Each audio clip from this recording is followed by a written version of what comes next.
अस्सलामुअलैकुम सामीन। 29 ज़िलक़ाइदा है, 30 जून है। सोशल इंडिया न्यूज़ में आपका खैर मक़दम है। ख़बर का उन्वान है, बीजेपी लीडर आज शाम में ही महाराष्ट्र में वज़ारत आला का हल्फ़ लेंगे। ख़बर थोड़ी तफसील से सुन लें।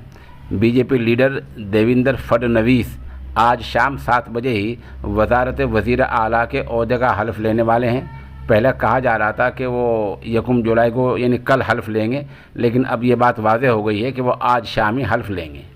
बता दें कि 24 घंटे पहले उद्धव ठाकरे के इस्तीफ़े के बाद से ही कयास आरी की जा रही थी कि देवेंद्र फडणवीस वज़ीर आला के ओहदे का जल्द हल्फ़ ले लेंगे।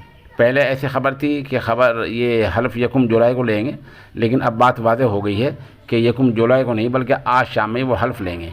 आमदा इत्तलात में कुछ ऐसा बताया गया है कि शिवसेना के बागी लीडर एकनाथ शिंदे नायब वज़ीर आला बनाए जाएंगे और बागियों में से 12 मेंबरान असम्बली को वज़ीर बनाया जाएगा और 3 आज़ाद मेंबरान असम्बली भी वज़रा बनाए जा सकते हैं।